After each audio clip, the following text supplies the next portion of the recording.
êtes encore choqué car vous avez vu énormément de cet après-midi. Voilà, c'est ça. Donc, comme j'ai pu déjà le dire, j'habite l'immeuble qui est en face de l'hypercachère, donc l'endroit de la prise d'otage. Et de 13h jusqu'à l'assaut donné par la police, j'ai pu voir un peu le déroulement, même s'il y a eu une grosse phase de stagnation. Alors, qu'est-ce que vous avez vu, par exemple, au début de la prise d'otage? Donc, tout au début, j'ai vu deux voitures tourner dans la contre-allée derrière le groupe de bâtiments. Donc, j'étais justement à ma fenêtre.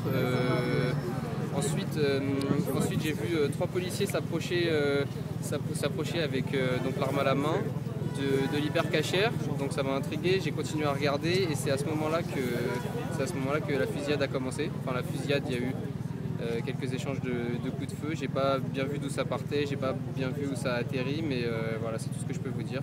Ensuite, les policiers sont partis se cacher derrière le magasin qui se trouve juste à côté. Ensuite, on a eu cette période de stagnation, c'est comme ça que vous l'appelez? Voilà, dans un premier temps, les renforts sont arrivés, donc il y a eu beaucoup de policiers en civil, etc., qui étaient armés, qui sont venus se positionner derrière les nombreuses voitures qui étaient en bas de chez moi, tout en attendant, et puis ça a duré quelques heures, j'imagine. Est-ce que vous aviez peur pendant ces heures? Bah, peur pour moi, non, parce que j'étais sagement dans ma chambre derrière ma fenêtre, donc je vais pas dire que j'ai eu vraiment peur pour ma vie, etc. Maintenant, je pense que chaque téléspectateur qui regardait le journal et tout a eu peur pour la vie des otages qui se trouvaient à l'intérieur et même celle des policiers.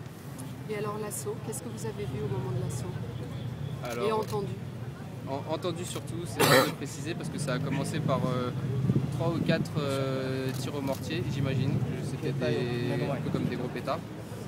Et donc ensuite, les policiers du rond-point sont venus se précipiter en face de l'hypercachère.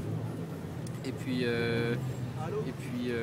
l'individu est sorti et voilà, les coups de feu ont commencé, les échanges ont commencé. Est-ce que vous avez vu si l'individu, comme vous dites, est sorti en tirant?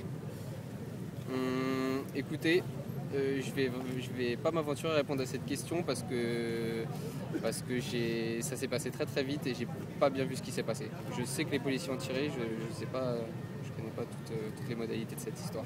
Et est-ce que vous avez vu ensuite des blessés évacués ou... Il me semble qu'il y a eu un policier, au moins un policier, qui a été évacué blessé parce que deux collègues le tiraient au sol. Et pour le reste, je ne sais pas s'il y a eu de véritables blessés ou si c'était plus de l'affolement qu'autre chose. Vous nous disiez tout à l'heure que vous étiez quand même sous le choc et on peut le comprendre. Je peux vous demander votre âge? J'ai 21 ans. Alors, comment on se sent à 21 ans quand on est témoin de choses aussi terribles? Bah, écoutez, c'est difficile à dire, sachant que déjà il y a la part de spontanéité, c'est-à-dire que là je suis encore, on va dire cette expression, sous le choc de ce qui s'est passé.